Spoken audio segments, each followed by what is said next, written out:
कहानी की शुरुआत में हम मॉरिस नाम के एक शातिर चोर को देखते हैं जिसे बैंक से चोरी के केस में पुलिस ने पकड़कर उम्र भर की कैद के लिए दुनिया की सबसे सिक्योर जेल अल्काट्राज में कैद करने के लिए ले जा रहे होते हैं। अल्काट्राज एक ऐसी जेल है जिसे समंदर के बीच एक छोटे से आइलैंड पर बनाया गया है।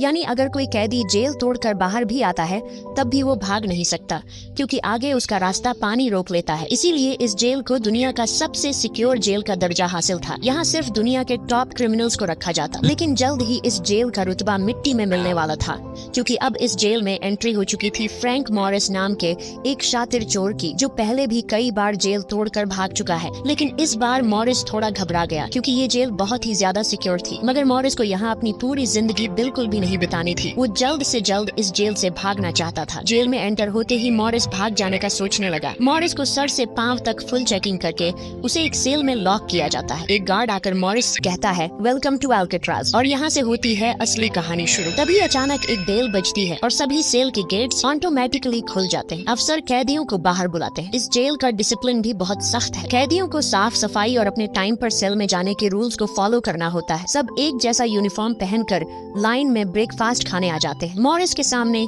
लिटमस नाम का एक कैदी होता है। मॉरिस पूछता है कि मुझे तो कांटा ही नहीं मिला, अब मैं नूडल्स कैसे खाऊंगा? लिटमस उसे कहता है, अबे ये तेरा घर नहीं है, जो तुझे मिला है उसे चुपचाप खा ले। तभी वुल्फ नाम का एक खतरनाक कैदी मॉरिस को चिढ़ाने लग जाता है। वुल्फ से जेल में हर एक कैदी तंग था। वो यहाँ हर एक कैदी पर अपनी मनमानी चलाता था और उस पर बलात्कार के ढेर सारे केस भी हैं। इस जेल में एक से बढ़कर एक खतरनाक कैदी रखे जाते हैं। यहाँ लिटमस मॉरिस से थोड़ा खाना मांगता है और इस दौरान मॉरिस उसे अपनी प्लेट दे देता है। जब मॉरिस टेबल के नीचे से देखता है तो उसे पता चलता है कि लिटमस खुद खाना नहीं खा रहा, बल्कि वो चूहे को दे रहा है। रात को एक गार्ड मॉरिस को वार्डन के पास लेके जाता है। जब मॉरिस वार्डन के ऑफिस में पहुंचता है तो वार्डन मॉरिस से कहता है कि मैं जानता हूं कि तुम बहुत ही शार्प माइंड हो और बहुत इंटेलिजेंट भी हो, लेकिन वो सब यहाँ किस काम का, क्योंकि तुम्हारे जैसे यहाँ कितने आए और गए पर यहाँ से कोई बच नहीं पाया। यहाँ कैदी बहुत ही स्ट्रिक्ट रूल्स फॉलो करते हैं। 2 महीने में एक बार ही कोई तुमसे मिलने आ सकता है, और वो भी तब अगर मेरा मूड अच्छा हो। वार्डन बहुत ही सख्त इंसान है, जो जरा सी गलती पर भी कैदियों को बहुत ही स्ट्रिक्ट पनिशमेंट देता है। वार्डन कहता है, यहाँ से भागने का सोचना भी मत, नहीं तो तुम्हारे टुकड़े टुकड़े कर दिए जाएंगे। जिस पर मॉरिस जवाब देता है, नहीं सर, आपके होते हुए यहाँ से कौन भागने का सोच सकता है। लेकिन असल में पहले दिन से ही मॉरिस के दिमाग में यहाँ से भागने की प्लानिंग शुरू हो चुकी थी। इस दौरान मॉरिस मौका देखते ही वार्डन का नेल कटर चुरा लेता है, जो वैसे तो बहुत ही छोटी सी चीज थी, पर मॉरिस को पता था कि अल्काट्राज जैसे जेल में इस छोटे से नेल कटर से भी बहुत बड़ा काम लिया जा सकता है। मॉरिस वापस सेल में आते ही इस नेल कटर को बाइबल में छुपा देता है। अगले दिन बाथरूम में वुल्फ फिर मॉरिस को परेशान करने लगता है, पर इस बार मॉरिस उसे छोड़ने वाला नहीं था। अब मॉरिस अपना असली रूप दिखाता है और उसे पकड़कर उसकी खूब धुलाई करता है। वुल्फ को पीटने के बाद अब मॉरिस का पूरे जेल में एक अलग रुतबा बन गया। हर कोई मॉरिस से डरने लगा। इसके बाद मॉरिस को लाइब्रेरी में काम दिया जाता है। वहाँ इंग्लिश नाम के एक आदमी से उसकी मुलाकात हो जाती है। वो इस जेल का सीनियर कैदी है। इंग्लिश को भी 2 आदमियों के कत्ल की वजह से उम्र भर की कैद सुनाई गई थी। उसने इस जेल में अपनी आधी जिंदगी गुजार दी थी। वो इस जेल के चप्पे चप्पे से वाकिफ है। उसे जेल की हर बात की खबर रहती है। उसे यह भी पता होता है कि आज सुबह मॉरिस और वुल्फ की लड़ाई हुई थी। वो मॉरिस को कुछ किताबें देता है, जिन्हें मॉरिस को हर एक कैदी के सेल में पहुंचाना होता है। अगले सीन में खुले जगह को दिखाते हैं, जहाँ कैदी कोई न कोई गेम खेल रहे होते हैं। तभी वो डॉक नाम का एक आर्टिस्ट से मिलता है, जो खुद की पेंटिंग बना रहा होता है। डॉक एकदम सीधा साधा और डिसेंट इंसान है, जो कई सालों से यहाँ सजा काट रहा है। उसे पेंटिंग करने का बहुत ही शौक था और अपना ज्यादातर वक्त वो पेंटिंग में ही लगाता। डॉक का कहना था कि अल्काट्राज जैसी जेल में कोई भी पागल हो सकता है, पर उसकी पेंटिंग की वजह से अब तक उसका दिमाग नॉर्मली चल रहा है। मॉरिस डॉक से पूछता है कि इस पेंटिंग में ये फूल क्यों बना के रखा हुआ है, तुम्हारी शर्ट में ऐसा तो कुछ नहीं। डॉक कहता है कि यह मेरी खुशी है, जो सिर्फ पेंटिंग में है, मेरे मन में नहीं। उसके बाद मॉरिस जब अपने दाएं तरफ देखता है तो उसे ऊपर इंग्लिश दिखाई देता है। मॉरिस इंग्लिश की तरफ जाता है। जब मॉरिस उसके करीब जाता है तो उसके चेले मॉरिस को रोक देते हैं। तब इंग्लिश इशारा करता है कि अपना ही आदमी है, आने दो। मॉरिस उसके पास जाकर बैठ जाता है और तुरंत अपने दिल की बात छेड़ देता है। मॉरिस उससे कहता है कि यहाँ से बचने में आप मेरी मदद करेंगे। ये बात सुनकर इंग्लिश तो हंस पड़ता है। देखो बेटा, ये महज सिर्फ जेल नहीं है, ये हम सबकी कब्र है। यहाँ से निकलना है तो पहले हमें मरना पड़ेगा, तब जाके हमारी डेड बॉडी यहाँ से कब्रिस्तान तक पहुँच पाएगी। चलो मान भी लो कि तुम इन बड़ी दीवारों पर चढ़ भी गए और उसके बाद खतरनाक फोर्सेस को क्रॉस भी कर लिया और किसी जादुई शक्ति से तुम यहाँ के सैकड़ों गार्ड से बचकर जेल से बाहर भी निकल जाओ, तब भी यहाँ से भाग नहीं पाओगे, क्योंकि आगे तुम्हारा रास्ता समुंदर रोक लेगा। इसलिए टाइम बर्बाद मत करो और चुपचाप सजा काट लो, कम से कम जिंदा तो बचे रहोगे। लेकिन मॉरिस अपने इरादे का पक्का था। वो हर हाल में इस जेल से भागना चाहता था। उस रात रात एक अफसर मॉरिस को बताता है कि तुम्हें कल से कारपेंट्री का काम दिया गया है, 1 घंटे का 50 सेंट्स दिहाड़ी भी दी जाएगी। मॉरिस फौरन इस काम के लिए राजी हुआ क्योंकि उसे लगा कि वहाँ उसे कोई ऐसा औजार मिल सकता है जिससे उसके भागने में काम आ सकता है। अगले दिन मॉरिस लिटमस से यहाँ से बचने का रास्ता पूछता है। लिटमस कहता है, अरे ये तो बहुत ही आसान है, हर सेल में एक एयर वेंट होता है, उसके जरिए तुम छत पर पहुँच सकते हो, वहाँ से शायद तुम बच पाओ। और मॉरिस की बातों पर मुस्कुराते हुए वहाँ से चला जाता है। तब डॉक मॉरिस को खबरदार कर देता है कि वुल्फ तुम्हारी तरफ आ रहा है। तभी वुल्फ मॉरिस पर चाकू से वार करने आता है। मॉरिस अपना कोट हाथ में लपेट कर उसके साथ लड़ने लग जाता है। इतने में एक गार्ड उसे रोकने आता है तो वुल्फ गार्ड पर भी चाकू से वार कर देता है। अब मामला बिगड़ जाता है और वॉच टावर का गार्ड शूट करने लगता है। तब जाकर मॉरिस और वुल्फ लड़ना बंद करते हैं। मॉरिस को पता नहीं था कि वॉच टावर पर भी एक गार्ड है। वो अब एक एक करके इस जेल की हर बात को नोटिस करने लग जाता है। मॉरिस और वुल्फ को गार्ड्स डी ब्लॉक में ले जाते हैं, जहाँ रात भर कैदियों को अंधेरे में रखकर टॉर्चर किया जाता है। ये एक ऐसा सेल था जहाँ कोई भी कैदी नहीं जाना चाहता था। जाने से पहले वुल्फ मॉरिस को धमकाता है कि बेटा, तेरी मौत तो मेरे हाथों होगी। उस रात मॉरिस को तरह तरह के टॉर्चर्स सहने पड़ जाते हैं, जिससे उसकी हालत काफी खराब हो जाती है। 2 हफ्ते तक इस अंधेरे वाले सेल में रहने के बाद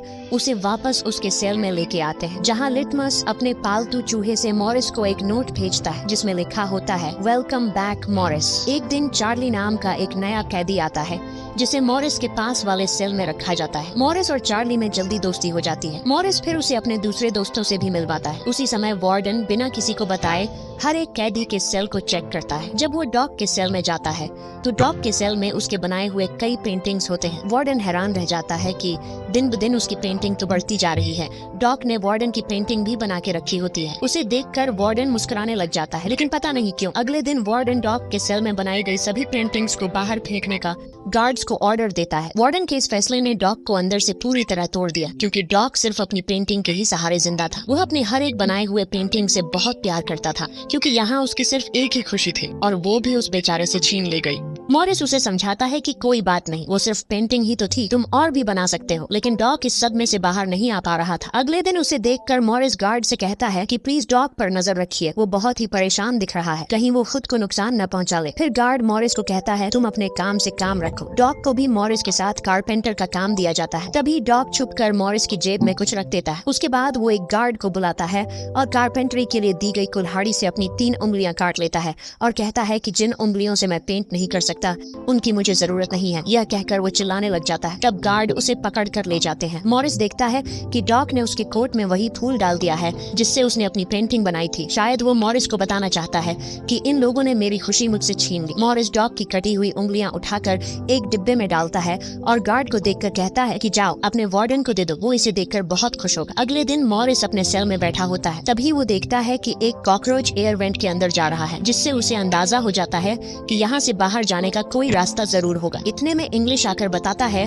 कि डॉक ने खुद की उंगलियां इसलिए काटी क्योंकि उसे पेंटिंग करने की परमिशन रद्द कर दी गई थी, इसीलिए उसने तंग होकर अपनी उंगलियां काट ली। यह जानकर मॉरिस को बहुत गुस्सा आता है। अगले दिन डाइनिंग हॉल में वार्डन मॉरिस से पूछता है कि तुम इस डॉग को इतना सपोर्ट क्यों कर रहे हो। वह कहता है ऐसा कुछ नहीं है। ये कहकर मॉरिस वापस टेबल पर जाकर बैठ जाता है। वहाँ उसकी मुलाकात 2 भाइयों जॉन और क्लैरेंस से होती है, पर मॉरिस उनसे ऐसे बात करता है जैसे वह उन्हें पहले से जानता हो। जॉन और क्लैरेंस दरअसल ये दोनों किसी और जेल में मॉरिस के गैंग में थे। जॉन को अब जेल से भागने का काम आसान लगने लगा क्योंकि ये दोनों भाई मॉरिस की तरह शार्प माइंड थे और अब ये तीनों जेल से भागने की प्लानिंग करने लगे। दोपहर को चार्ली की गर्लफ्रेंड उससे मिलने आती है। दूसरी तरफ इंग्लिश की बेटी उससे मिलने आई होती है। इंग्लिश अपनी बेटी को देखते ही उसकी आंखों में आंसू आ जाते हैं, क्योंकि उसकी बेटी उसकी गैर मौजूदगी में काफी बड़ी हो चुकी थी और इंग्लिश को अपनी बेटी का बचपन न देख पाने का बहुत अफसोस था। दूसरी तरफ चार्ली को उसकी वाइफ बताती है कि तुम्हारी माँ बहुत बीमार है और डॉक्टर कहते हैं कि वह 1-2 महीनों से ज्यादा नहीं बच पाएंगे। ये बात सुनकर अब चार्ली भी अल्काट्राज से भागने का सोचने लगता है और इतने में गार्ड आकर कहता है कि बात करने का समय खत्म हो चुका है। अब चार्ली बहुत परेशान होता है। वह उस रात मॉरिस से कहता है कि अगर तुम यहाँ से भागने का प्लान बनाओ तो मुझे भी शामिल कर लेना। अगले दिन मॉरिस, चार्ली, जॉन और क्लैरेंस की मीटिंग होती है। तब मॉरिस उन्हें बताता है कि हर सेल का एयर वेंट ऊपर छत पर खुलता है और दूसरी बात ये कि ये जगह खारे पानी से भरे समुद्र के बीच है, जिसकी वजह से दीवारें कमजोर हो गई हैं। मेरे पास एक नेल कटर है और मैंने खुदाई पहले से शुरू भी कर दी है। अगर मैं थोड़ा थोड़ा करके खोदूं और एक छोटा सा टनल बनाकर छत पर पहुंच जाऊं तो इस जगह की जांच करने के बाद पता चल जाएगा कि यहाँ से कैसे भागा जा सकता है। जॉन पूछता है कि रात को अगर गार्ड्स को पता चल गया कि तुम अपने सेल में नहीं हो तो उन्हें शक नहीं होगा क्या? तभी क्लैरेंस बताता है कि इस मसले का हल मेरे पास है। वो कहता है कि यहाँ मेरे पहचान का एक बार्बर है जो कैदियों के बाल काटता है। वह हमें बाल सप्लाई कर सकता है और उसे यूज करके हम एक डमी हेड बनाकर उसे बेड पर लेटा देंगे, जिसके बाद अगर हम दीवार की सुरंग से निकलकर ऊपर छत पर भी होंगे तब गार्ड्स को शक नहीं होगा क्योंकि हमारे सेल के बेड पर नकली सिर रखे होंगे। पर बात अभी भी वहीं अटकी हुई थी कि जेल से तो निकल जाएंगे लेकिन समुद्र का पानी कैसे पार करेंगे? मॉरिस जॉन से कहता है, देखो इसमें मुझे तुम्हारी मदद की जरूरत पड़ेगी। तुम तो क्लोजिंग डिपार्टमेंट में काम करते हो, वहाँ तुम्हें उन पुलिस अफसरों के लिए बनाए गए रेनकोट्स मिल जाएंगे, तो तुम कुछ रेनकोट्स चुरा कर मुझे दे देना। हम उससे एक ट्यूब बोट और लाइफ जैकेट बनाकर समुद्र को पार कर सकते हैं। यहाँ चार्ली कहता है, भाई मुझे भी कोई काम दो, मैं भी तुम लोगों की मदद करना चाहता हूँ। मॉरिस चार्ली से कहता है कि जब मैं वेंटिलेशन की जाली खोदूं तो तुम पहरा देना ताकि कोई गार्ड हमें देख न ले, और जब तुम खोदोगे तब मैं पहरा दूंगा। मॉरिस का प्लान सभी को पसंद आता है और उसी रात में काम शुरू कर देते हैं। लेकिन दीवार खोदने के लिए नेल कटर बहुत छोटा था जिसे चलाने में मॉरिस को बहुत जोर लगाना पड़ता और मॉरिस को दीवार खोदने में काफी मुश्किल हो रही थी। उसके हाथ में कहीं छोटे भी आए लेकिन वो धीरे धीरे उस होल को खोदने लगता है। अगले दिन वो खाने के टेबल पर अपने दोस्तों से कहता है कि मुझे खुदाई के लिए एक बड़े औजार की जरूरत है। नेल कटर से दीवार खुरेदना बहुत मुश्किल हो रहा है। तभी मॉरिस ने अपने हाथ में चम्मच को देखते हुए उसके दिमाग में एक आइडिया आया। वो जानबूझकर चम्मच को अपने जूते पर घिसकर उसे गंदा कर देता है। उसके बाद मॉरिस ने गार्ड को बुलाया और कहा कि ये चम्मच गंदा है, मुझे दूसरा चम्मच दो। बाकी लोगों ने भी गार्ड से उनका चम्मच बदलने की रिक्वेस्ट की। गार्ड को इसमें कोई गड़बड़ नहीं लगी और उसने फौरन चम्मच बदलने की इजाजत दे दी, जिसके बाद वह सीधा टेबल की तरफ बढ़ता है जहाँ एक और सिक्योरिटी गार्ड सीट पर बैठा होता है। पर जैसे ही वह टेबल पर रखे हुए चम्मच बदलने लगता है तो जॉन ने वहाँ मौजूद गार्ड को बातों में उलझा लिया, जिसका फायदा उठाते हुए मॉरिस ने एक के बजाय 2 चम्मच उठा लिए और एक को जेब में छुपा कर रख दिया, जिसके बाद वह सीधा अपने सेल में चला जाता है।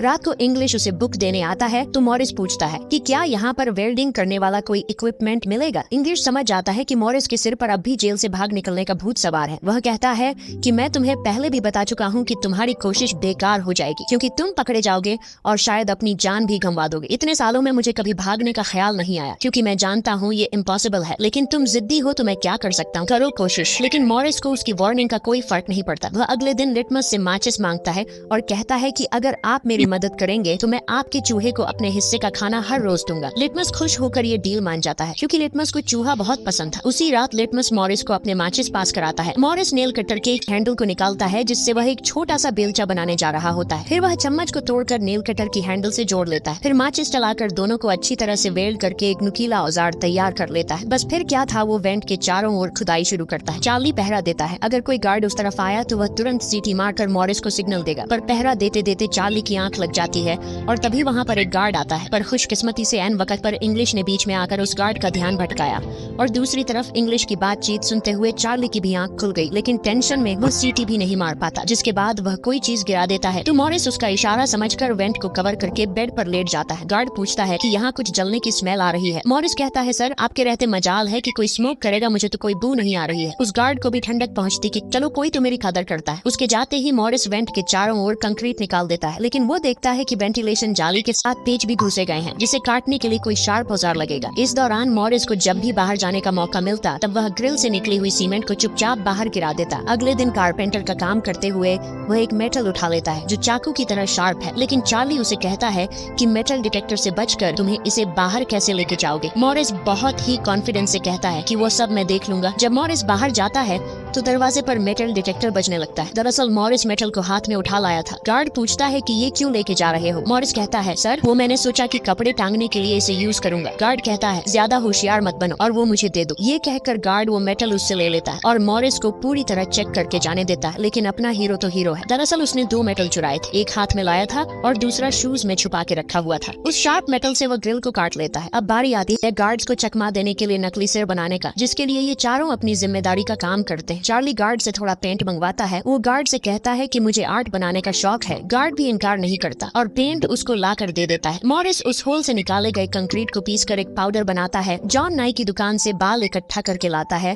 और क्लैरेंस लाइब्रेरी से पुरानी किताबें इकट्ठा कर लेता है। सारा सामान इकट्ठा होने के बाद मॉरिस पानी और पुराने मैगजीन का इस्तेमाल करके एक डमी सिर बनाने लगता है, जिसके ऊपर पेंट और नकली बाल लगाकर बिल्कुल रियल दिखने वाला एक नकली सिर तैयार कर लेता है। साथ ही साथ मॉरिस ने ने अपने प्लान को और मजबूत करने के लिए नकली कार्डबोर्ड बनाए, जिससे कोई शक नहीं कर पाएगा कि सामने की दीवार में किसी ने सुरंग बनाई है। एक रात मॉरिस ने अकेले ही ऊपर जाने का फैसला किया, जिसके लिए उसने अपनी बनाई गई नकली खोपड़ी को बेड पर रखा और उसे गर्दन तक कंबल से ढक लिया। जिसके बाद वह नकली कार्डबोर्ड लेकर सुरंग से बाहर निकल आता है। वहाँ मॉरिस पाइप्स को पकड़कर धीरे धीरे ऊपर छत पर चढ़ जाता है। दूसरी तरफ चार्ली बाहर पहरा दे रहा होता है। छत पर पहुँचने के बाद मॉरिस देखता है कि वहाँ ऊपर एक लोहे का ग्रिल है, जिस तक वह कूद कर भी नहीं पहुँच पाता। इसी बीच एक गार्ड आता है और चार्ली से पूछता है कि इतनी देर रात तक तुम पेंट क्यों कर रहे हो और तुम्हारा दोस्त मॉरिस आज इतनी जल्दी क्यों सो गया। चार्ली कहता है कि जी सर, आज मॉरिस कारपेंट्री का काम करते हुए थक गया था, इसलिए वह जल्दी सो गया। तभी अचानक गार्ड के हाथ से उसकी लाठी नीचे गिर जाती है। उसे उठाते हुए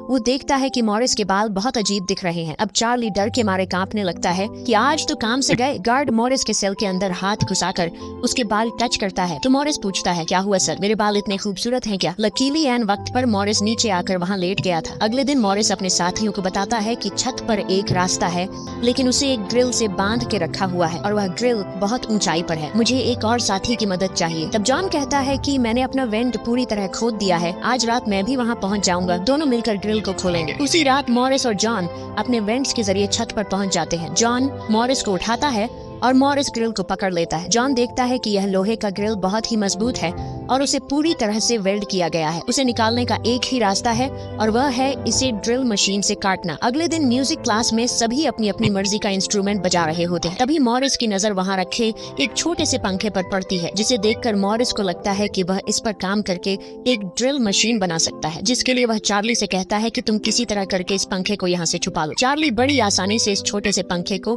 अपने इंस्ट्रूमेंट बॉक्स में छुपा कर रख देता है। जब चार्ली बाहर आता है तो गार्ड्स उसके इंस्ट्रूमेंट बॉक्स को चेक भी करते हैं, लेकिन उन्हें पंखा नहीं नजर आता और चार्ली को जाने दिया जाता है। वह पंखा जैसे ही मॉरिस के हाथ लगता है तो मॉरिस उस पर काम करना शुरू कर देता है और कई घंटों बाद मॉरिस उस पंखे से एक ड्रिल मशीन तैयार कर लेता है। उस रात मॉरिस और चार्ली छत पर चढ़कर उस लोहे की रोड को ड्रिल मशीन से काटने लग जाते हैं। ड्रिल मशीन की आवाज काफी तेज थी, जो कि ड्रिल की आवाज को सुनकर गार्ड्स ऊपर आने लगते हैं, लेकिन तब तक मॉरिस ग्रिल का एक रोड काट देता है और ड्रिलिंग की आवाज बंद हो जाती है। ड्रिल की आवाज बंद होने के बाद गार्ड उसे नजरअंदाज करके वापस चला जाता है। अब इन चारों ने भागने के लिए अपने सभी रास्ते खोल दिए थे, जिसके बाद वह मंगलवार की रात को दुनिया की सबसे सिक्योर जेल अल्काट्राज से भागने वाले थे, जिससे आज तक कोई भी नहीं भाग पाया था। अगले दिन फिर उनकी मीटिंग होती है और वह भी मूवी हॉल में, जहाँ सब मूवी देख रहे होते हैं। मूवी की आवाज के बीच मॉरिस जॉन और क्लैरेंस से पूछता है कि क्या तुम्हारा वेंट तैयार हुआ है और उन रेनकोट्स का क्या हुआ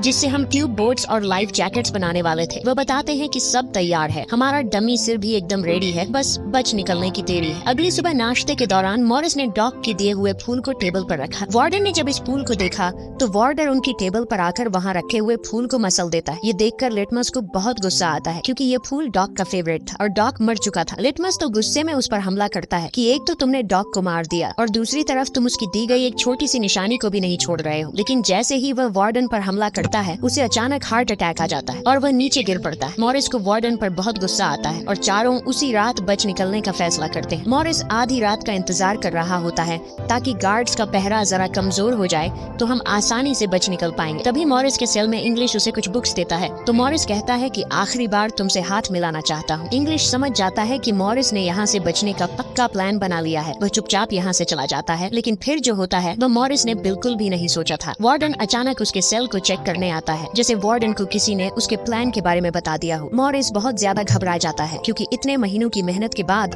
उसकी मेहनत पर पानी फिरने वाला था। वार्डन ने मॉरिस के सेल के हर एक कोने को चेक करने का हुक्म दिया। गार्ड मॉरिस के सेल की हर एक चीज को चेक करता है, लेकिन मॉरिस कोई आम कैदी नहीं था कि उसने कोई छोटा मोटा प्लान बनाया था, बल्कि उसने एकदम साफ और परफेक्ट प्लान बनाया था, जिसे वार्डन तो क्या बल्कि वार्डन का दादा भी नहीं पकड़ सकता था। यहाँ तक कि गार्ड ने जब खास उस जगह से सूटकेस हटाया जहाँ मॉरिस ने सुरंग करके भागने का रास्ता बनाया था, तो वहाँ भी मॉरिस नहीं पकड़ा गया, क्योंकि उसने पहले से ही एक नकली कार्डबोर्ड बनाकर दीवार में बिल्कुल बारीकी से फिट कर लिया था। जब वहाँ कुछ नहीं मिलता तो वार्डन और गार्ड चले जाते हैं, लेकिन गार्ड बताता है कि मॉरिस और चार्ली रात भर बातें करते रहते हैं, मुझे तो दाल में कुछ काला लग रहा है। वार्डन कहता है ठीक है, कल तुम मॉरिस का सेल चेंज कर दो, जिससे वो दोनों न साथ रहेंगे और नहीं बात कर पाएंगे। अगले दिन ब्रेकफास्ट के टाइम पर वुल्फ मॉरिस को फिर धमकाता है और मॉरिस से कहता है कि आज रात तुम्हारी आखिरी रात होगी। मॉरिस अपने साथियों से कहता लगता है कि यह गधा ठीक कह रहा है, आज रात यहाँ मेरी आखिरी रात ही होगी। लेकिन दोपहर को ही वुल्फ मॉरिस पर चाकू से वार करने जाता है। तभी इंग्लिश बीच में आकर वुल्फ को पकड़ लेता है। दरअसल इंग्लिश भी मॉरिस की मदद करना चाहता है। वह कामयाब हो या ना हो, लेकिन इंग्लिश मॉरिस के काम में मदद करना चाहता है। उस रात मॉरिस, जॉन, क्लैरेंस और चार्ली ने अपने अपने वेंट के रास्ते से निकलकर ऊपर छत पर मिलने का फैसला किया। यहाँ तो चार्ली अपने साथियों के साथ भागने के लिए राजी हो जाता है, लेकिन फिर जैसे ही वह सेल में पहुँचता है तो उसे घबराहट होने लगती है। सेल में अकेला बैठकर उसने प्लान में शामिल न होने का फैसला किया और उसके बाकी 3 साथी अपने अपने वेंट के रास्ते से निकलकर ऊपर छत तक पहुंच जाते हैं। वह तीनों काफी देर तक चार्ली का इंतजार करते हैं, लेकिन काफी टाइम गुजरने के बाद जब उन्हें लगता है कि चार्ली नहीं आएगा तो वह चार्ली को छोड़कर निकलने का फैसला कर लेते हैं। वह तीनों अपने प्लान के मुताबिक आगे बढ़ने लगे, लेकिन इधर चार्ली की आंखों के सामने उसकी आजादी का सपना दूर होता जा रहा था। वह तीनों धीरे धीरे सर्चलाइट से छुपकर भागने लगे।